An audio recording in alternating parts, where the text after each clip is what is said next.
Good morning बच्चों आज हम लोग हिंदी व्याकरण के अंतर्गत पाठ 7 विशेषण नामक पाठ का अध्ययन करेंगे।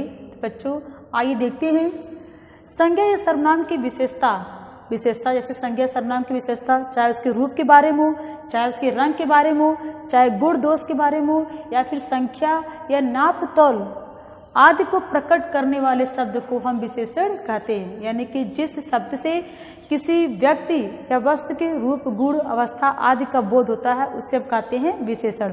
आइए देखते बच्चों उदाहरण देखिए कि सुरेश बुद्धिमान है। यहाँ पे सुरेश की बुद्धिमान मतलब एक गुण है जो बुद्धिमान का, तो यहाँ पे देखिए बुद्धिमान जो है विशेषण है और सुरेश जो है एक संज्ञा शब्द है। सुरेश एक संज्ञा शब्द है बच्चों और बुद्धिमान जो है विशेषण है।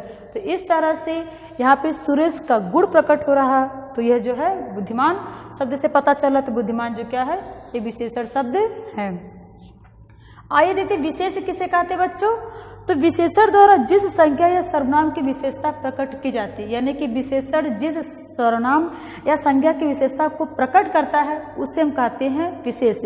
अब यहाँ पे देखिए ये विशेषण है, तो ये किसकी विशेषता को प्रकट कर रहा है? सुरेश की। तो यहाँ पे सुरेश बच्चों क्या होगा? सुरेश यहाँ पे विशेष से हो गया। क्या हो गया?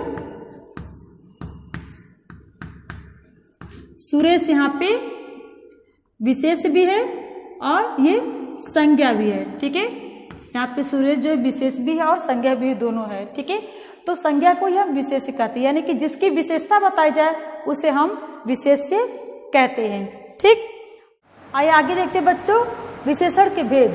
तो बच्चों विशेषण के 4 भेद होते हैं। पहला है गुणवाचक विशेषण, दूसरा है संख्यावाचक विशेषण, तीसरा है परिमाणवाचक विशेषण और चौथा है सार्वनामिक विशेषण।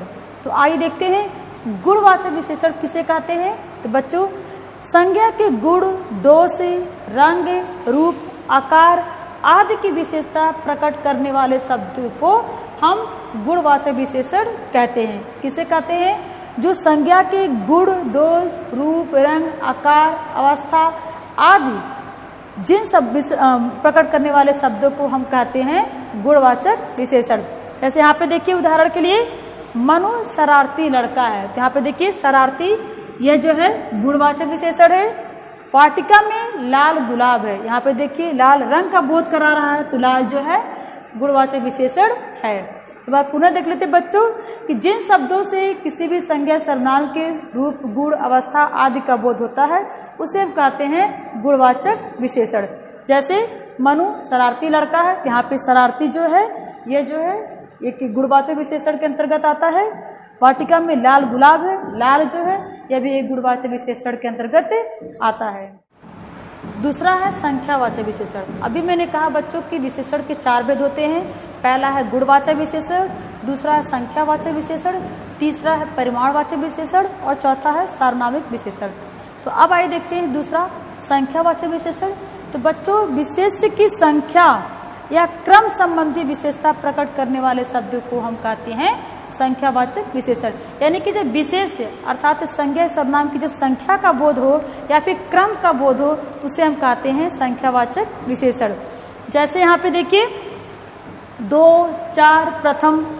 जैसे रमा के 5 पुत्र हैं, यहाँ पे रमा के 5 पुत्र हैं, यहाँ पे 5 देखिए संख्या का बोध करा रहा है, इस तरह से संख्यावाचक विशेषण के अंतर्गत आता है। दूसरा है दाल में कुछ काला है, यहाँ पे देखिए कुछ जो है यहाँ पे कुछ भी जो है आपका एक संख्यावाचक विशेषण है। बच्चों यहाँ पे आपको ध्यान से दीजिए कि विशेष की संख्या या विशेष यानी कि संज्ञा या सर्वनाम की संख्या या क्रम का बोध कराने वाले शब्दों को हम कहते हैं संख्यावाचक विशेषण। ठीक है, तो अब यहाँ पे जैसे मैंने कहा 5 और कुछ, ये जो है संख्या का बोध करा रहे हैं। लेकिन बच्चों आप अपने ध्यान से देखिए यहाँ पे 5 लिखा है, यहाँ पे कुछ लिखा है। तो अब जानते हैं कि क्यों ये लिखा है? तो इसलिए लिखा है बच्चों कि संख्यावाचक विशेषण के 2 भेद होते हैं। एक होता है निश्चित संख्यावाचक और दूसरा है अनिश्चित संख्यावाचक। यहाँ पे देखिए एक होता है निश्चित संख्यावाचक और दूसरा है अनिश्चित संख्यावाचक विशेषण। देखिए संख्यावाचक विशेषण के भेद जो है पहला है निश्चित संख्यावाचक और दूसरा है अनिश्चित संख्यावाचक। निश्चित संख्यावाचक यानी कि जिसे किसी खास शब्द का, जैसे मान लीजिए 1, 2, 10, 20, तो एक निश्चित संख्या का बोध हो रहा है। जैसे क्लास में 50 बच्चे हैं, ठीक है, यहाँ पे 50 से एक संख्या निश्चित तौर पे बता रहा है कि हाँ 50 बच्चे हैं इस क्लास में। इस तरह से यह निश्चित संख्यावाचक विशेषण है। लेकिन अगर कहा जाए कि बाहर कुछ लोग खड़े हैं, यहाँ पे बच्चों बाहर कुछ लोग खड़े हैं, तो कुछ यहाँ पे अनिश्चित संख्या का बोध करा रहा है, यानी कि कितने लोग खड़े हैं मुझे ये नहीं मालूम है, इसलिए यह जो है अनिश्चित संख्यावाचक का बोध करा रहा है। तो इसलिए बच्चों संख्यावाचक विशेषण के दो भेद किए जाते हैं। पहला है निश्चित संख्यावाचक विशेषण और दूसरा है अनिश्चित संख्यावाचक विशेषण। निश्चित संख्यावाचक विशेषण यानी कि जिसे किसी निश्चित संख्या का बोध होता हो, जैसे कि पहला, दूसरा, चौथा, पांचवा, यह निश्चित संख्या का बोध हो रहा है, यहाँ पे संख्या पता चला। लेकिन जहाँ पे कुछ दे दीजिए, कुछ लोग आ रहे हैं या तो कुछ लोग जा रहे हैं, कुछ केले दे दीजिए, यहाँ पे अनिश्चित का बोध हो रहा है, यानी कि निश्चित संख्या का बोध नहीं करा जा रहा है, इसलिए इसको हम कहेंगे अनिश्चित वाचक संख्यावाचक विशेषण। ठीक है। तीसरा परिमाणवाचक विशेषण। तीसरा कौन सा बच्चों? परिमाणवाचक विशेषण, यानी कि जिस विशेषण से संज्ञा या सर्वनाम की नाप तौल संबंधी विशेषता प्रकट होता है उसे हम कहते हैं परिमाणवाचक विशेषण।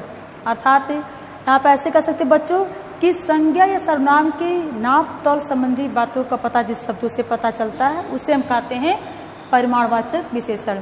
जैसे यहाँ पे देखिए थोड़ा, बहुत, कम, सारा, ये किसी न किसी परिमाण का बोध करा रहे हैं कि थोड़ा, बहुत, कम, सारा, यानी इससे किसी न किसी परिमाण का बोध हो रहा है। अब यहाँ पे देखते हैं कि परिमाणवाचक विशेषण का बच्चों दो भेद होते हैं, यानी कि परिमाणवाचक के विशेषण के दो भेद होते हैं। पहला है निश्चित परिमाणवाचक और दूसरा है अनिश्चित परिमाणवाचक। निश्चित परिमाणवाचक यानी कि जब जिसे किसी निश्चित परिमाण का बोध हो रहा है, जैसे 5 kilo, 2 litre, 10 litre, 20 litre, 1 quintal, तो इससे किसी निश्चित परिमाण का बोध हो रहा है, इसलिए इसको हम कहेंगे कि निश्चित परिमाणवाचक विशेषण। जैसे देखिए मुझे 2 लीटर दूध दो, यानी कि एक निश्चित संख्या अमाउंट बता रहा है कि उसको निश्चित 2 ही लीटर दूध चाहिए, ज़्यादा नहीं चाहिए, 2 ही लीटर चाहिए, इसलिए यहाँ पे 2 लीटर संख्या का बोध करा रहा है, इसलिए इसको हम कहेंगे निश्चित संख्यावाचक विशेषण। दूसरा है अनिश्चित संख्यावाचक विशेषण। अनिश्चित संख्यावाचक विशेषण यानी कि जिससे किसी निश्चित संख्या का बोध नहीं हो रहा, अनिश्चित है। जैसे 2.5 किलो, थोड़ा, ढेर सारा, बहुत, ज़्यादा। यहाँ पे देखिए जैसे चाय के लिए थोड़ा सा दूध चाहिए, यहाँ पे ये नहीं बताया जा रहा कि आधा लीटर या 1 लीटर, ऐसा नहीं बताया जा रहा, बस ये कहा जा रहा है कि थोड़ा सा दूध चाहिए। यहाँ पे अनिश्चित का बोध हो रहा है, इसलिए इसको हम कहेंगे अनिश्चित संख्यावाचक विशेषण। यहाँ पे बच्चों परिमाणवाचक संख्या के विशेषण कितने भेद होते हैं?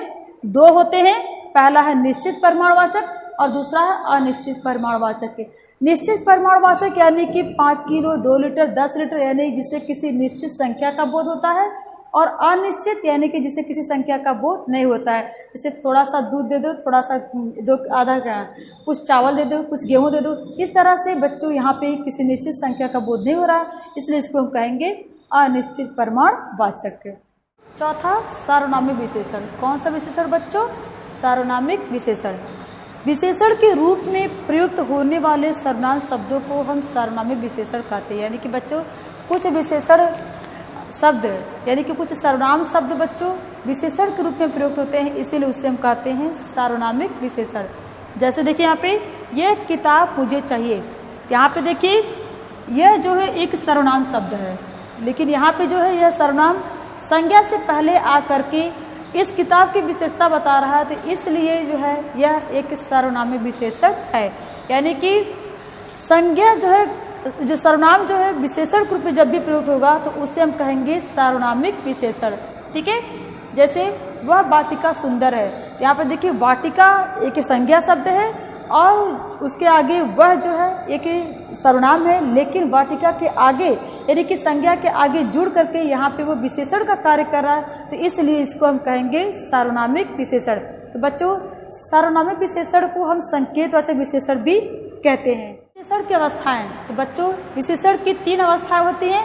पहला है मूलावस्था, दूसरा है उत्तरावस्था और तीसरा है उत्तमावस्था।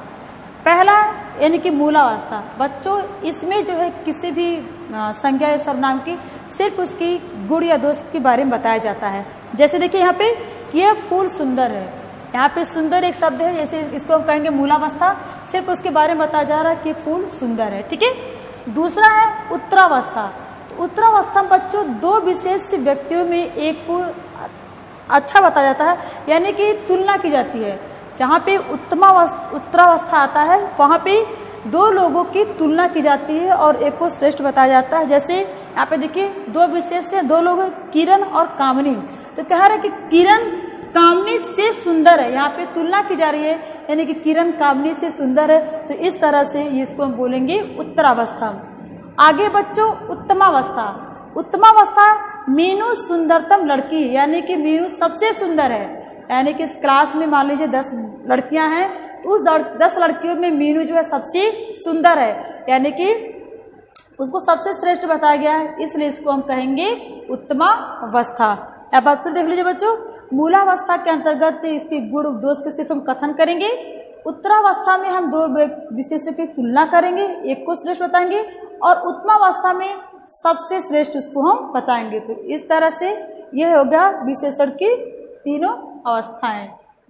प्रविशेषण। तो बच्चों प्रविशेषण किसे कहते हैं? तो बच्चों प्रविशेषण यानी कि जो विशेषता का भी विशेषता बताए उसे हम कहते हैं प्रविशेषण। क्या कहते हैं? प्रविशेषण। देखिए विशेषणों की विशेषता बताने वाले को हम कहते हैं प्रविशेषण। जैसे उपासना अधिक परिश्रमी है, यहाँ पे देखिए परिश्रमी जो है उपासना की विशेषता है। क्या है? उपासना की विशेषता, लेकिन अधिक परिश्रमी है। तो यहाँ जो विशेषणों की भी विशेषता बताई जा रही है, इसलिए इसको हम कहेंगे प्रविशेषण। ठीक है। जैसे मान लीजिए कि राम तेज दौड़ता है। ठीक है। तो यहाँ पे राम तेज दौड़ता है, तेज उसकी विशेषता, लेकिन राम सबसे तेज दौड़ता है, अधिक सब बहुत तेज दौड़ता है। तो यहाँ पे बहुत जो है एक प्रविशेषण है। तो बच्चों विशेषणों की विशेषता बताने वाले को हम क्या कहते हैं? प्रविशेषण। यहाँ पे देखिए, अब आइए देखिए कि विशेषण शब्दों की रचना कैसे होती है। देखिए पहला संज्ञा शब्दों से होती है। ठीक है। दूसरा सर्वनाम शब्दों से होती है। तीसरा क्रिया शब्दों से होती है, और चौथा अव्यय शब्दों से होती है। तो बच्चों आपके बुक में ये सारे शब्द यहाँ पे दिए गए हैं। देखिए यहाँ पे संज्ञा शब्दों से, सर्वनाम शब्दों से, क्रिया शब्दों से और अव्यय शब्दों से।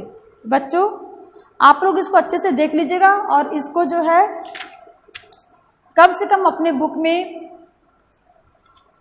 10 संज्ञा शब्द लिखिएगा, उसके बाद उसका विशेषण लिखिएगा किस तरह से बनता है, और 10 सर्वनाम शब्द लेकर के उसका विशेषण बनाएगा, 10 क्रिया शब्द लेकर के उसका विशेषण बनाएगा, और 10 जो है अव्यय शब्द लेकर के उसका विशेषण बनाएगा।